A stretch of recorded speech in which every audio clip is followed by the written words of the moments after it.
Welcome to another video from AusTimeAttack 2023 at Winter Motor Raceway. This time we've got some footage from a more external shot. I hope you'll enjoy the new camera angle. And of course we're in my Mazda MX-5, a turbocharged thing with about 300 horsepower and some wings and stuff. It makes for a pretty spicy little car. Not the fastest time attack car out there, but for your average track day goer, it's a pretty beastie little car. This is the first session of the day, and in fact the only one that wasn't compromised with rain. I kind of knew that going into the event, and therefore kind of put as much as I could into this first outing for the morning, and used up all the tyres I could, put as much heat into them as I could, tried to put in a pretty fast lap time right out of the pits. I really wasn't trying to hold back too much, and it comes out in my driving a little bit. A few times I got a bit ragged or a bit impatient. Please enjoy the footage.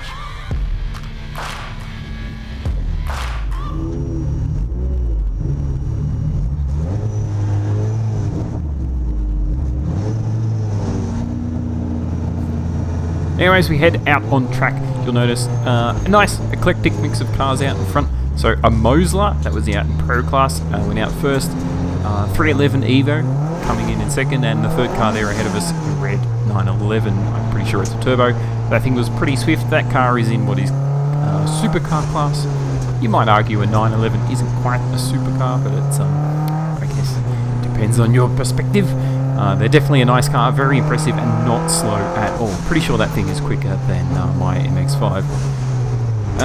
Now, first session out for the day, first lap out, I immediately need to, or think in my mind, I need to go as fast as possible because I know that this is probably my only opportunity to go quick for the day. And I'm a little bit frustrated by sitting behind this 911. Come on, mate. You don't need to swerve across the whole track right in front of me.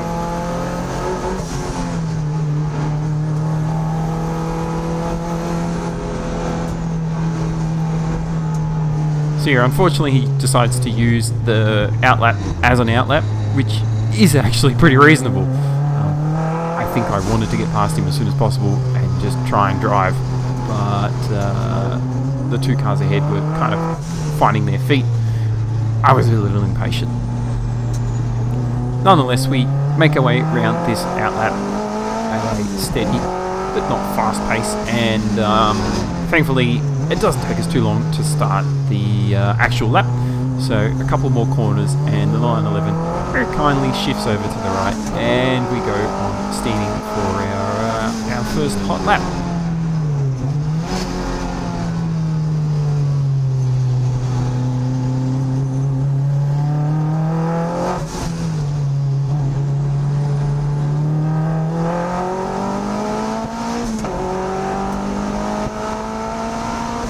And here we go down Main Straight, Winter Motor Raceway, with a car that's probably got some still rather cool tyres.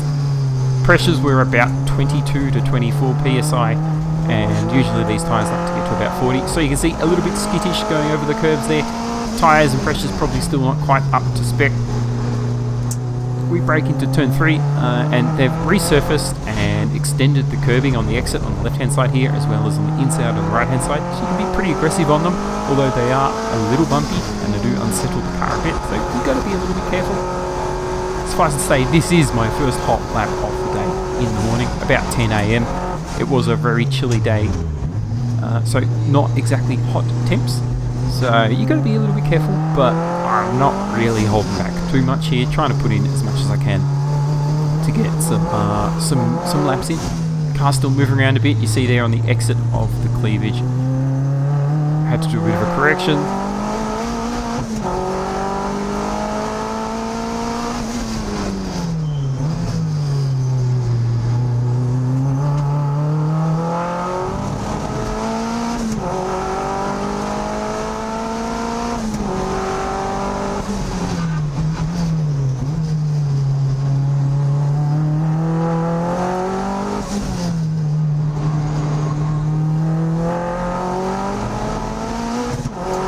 More or less, first lap out. A 1:31.9 is not a bad lap, 2 or 3 seconds off my kind of target time, shall we say. So yeah, pretty quick for a first lapper out there. And this lap definitely not holding back. So again, into turn 3, Car's pushing. A little bit of a correction on the entry there. Not too bad through turn 4. We come up to the sweeper here. Pushing into that, you can see we're slightly catching that EVO up ahead. So he's not quite up to full pace just yet. And he runs out nice and wide to give us room. Now, suffice to say, that car is quicker than my car. I'm pretty sure he was the one that won the class for the day, so congratulations to them, the 311 EVO. But in this particular lap, I guess, still working up to full pace.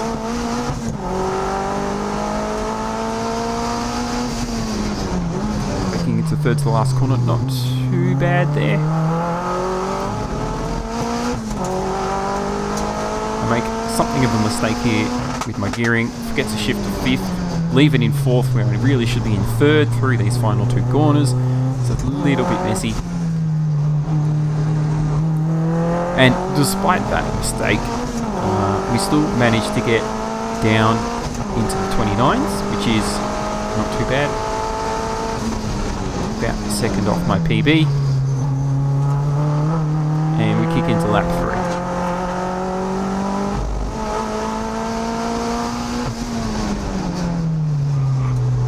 Now, unfortunately, although we're on for a pretty good lap here, we've got some good pace, we're moving well. As we exit, we see after turn 4 on the right hand side there is the gas EVO parked up on the right hand side. Now, suffice to say, you cannot really leave a car out on track while cars are shifting around at pace. So eventually, towards the end of this lap, the yellow flag is thrown. Unfortunately for me, it comes right at the very end of the lap. So at this moment in time, we're still pushing full pace pretty much.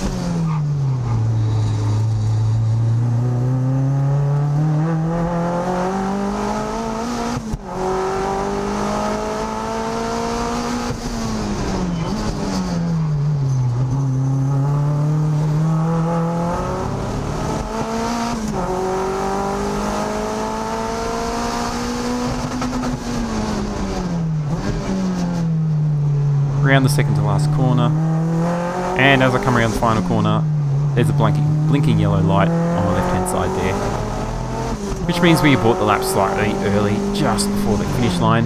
We still manage a 29, a high 29, so you do kind of wonder if the gear change wasn't messed up, and we had full throttle all the way down the straight. What sort of time we could have had might not have been too bad, a low 29 maybe. And there was a bit of a mix-up here. In my mind, I thought that the yellow flag initially meant that I just needed to be slow around the obstacle, being the EVO parked on the right-hand side. And so I persisted with pushing somewhat hard through the rest of the lap, thinking that, okay, I cleared the incident and I could continue on. And I guess I would wait for the flags to change. If they were to go red or something to end the session early, then fair enough. If they were going to stay yellow, then I could try and stay out there and assume that perhaps they were going to move that EVO, or they were going to just leave it there as a yellow, as a bit of a warning.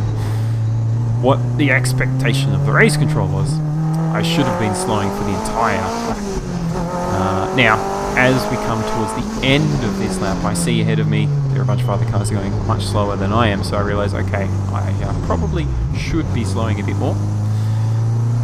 And they end up coming in the pits, all of them. So my immediate thought is, was this full course yellow an expectation for us to pit? It was a little vague on the expectation from race control, so I kind of play it safe. I'd rather not get in trouble from the people running the event, so I follow the other cars into the pits.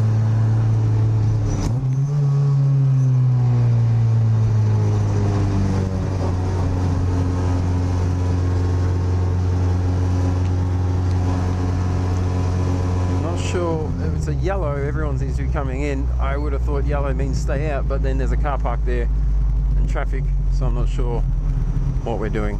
So I'm going to come in and play it safe rather than get in trouble.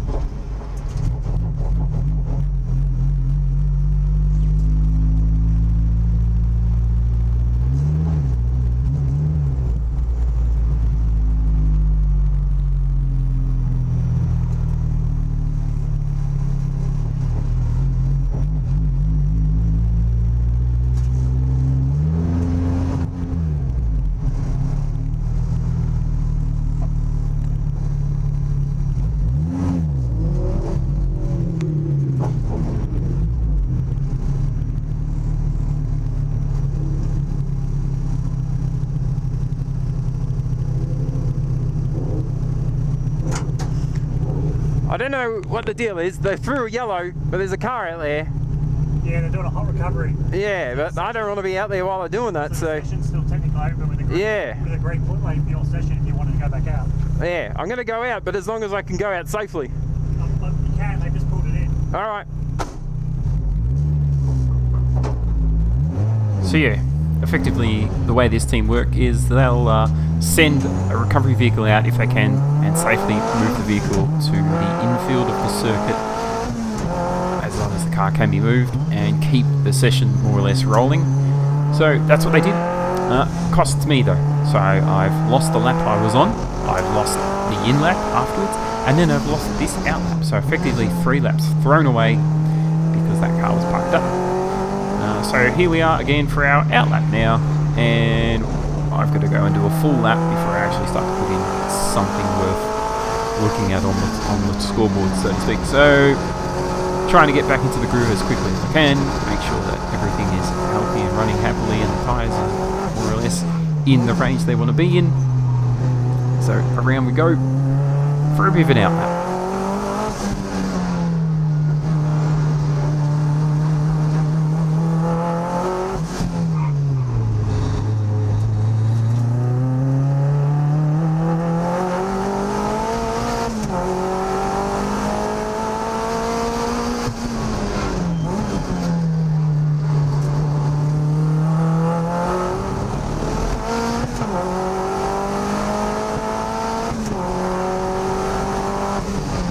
So yes, pretty much straight back into the groove, and it's time to go as fast as I possibly can.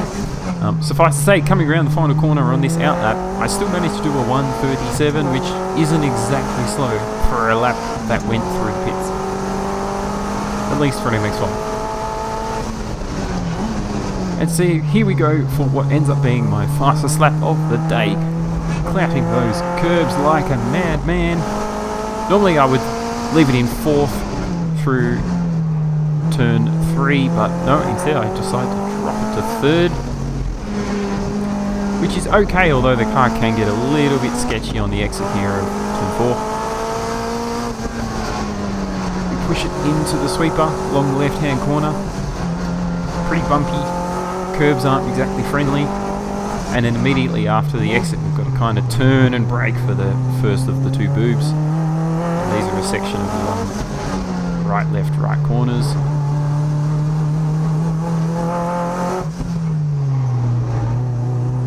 And then this last one feels like forever, and it's really hard to get the inside apex. But you can kind of ride the curve on the exit, which is nice.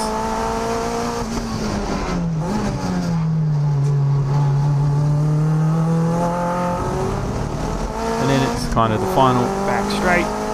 Slight little bit of a relaxing moment all the way up to 5th. Messed up the braking into this corner. Don't know why. I think I brought the confident under with my foot or the pedal. It felt a bit odd, so I kind of turned in too early. It didn't cost me too much, and nonetheless, as we cross the line, we do a 1:29.2, which ends up being my best lap for the day. About 3 or so tenths of my PB at Winton in this car, and good enough for 2nd place in class behind that EVO that we mentioned earlier, and fastest rear-wheel drive in open class, which is nice. So despite a slightly mixed up, difficult session, only really 3 fast laps, or even you could argue 2 fast laps, given one of them involved a yellow flag. And in fact, even this lap, as I was coming around the final corner, they threw the red flag while I was heading down the main straight. Technically, you'd probably argue that as soon as you see the red flag, you should be slowing. I was a little bit cheeky, I'll be honest, and I pushed until I crossed the finish line, so I did an extra couple of 100 metres down the main straight to at least get this lap in, because it was kind of my only lap. Well, that was first session out, AusTimeAttack 2023 at Winton Raceway. Not a bad session. Bit of an oily smell in the car. I don't know if that's me or someone else. Could be one of those cars that we saw stricken on the side of the road. Did a 1:29.2 according to my timer, which is within a few tenths of my best, so not too bad at all. I'm quite happy with that.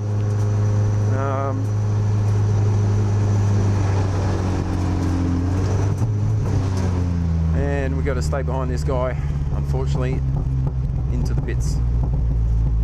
So it looks like EVO in front of us had a bit of a bad day. Not ideal for them. No doubt that was expected to be the fastest car of the day, the Global Aircraft Services EVO. It is a former open class winner in World Time Attack and AusTimeAttack.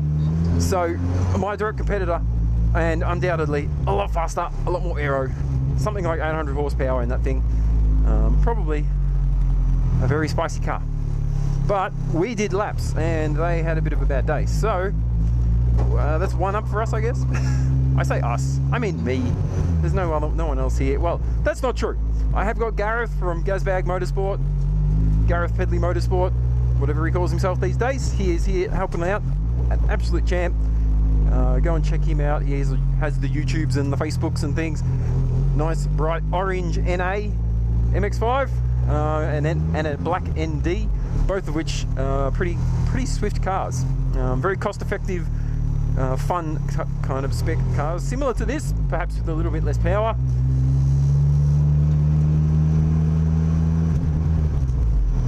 And we're going to find garage number 2, which is where we're living today.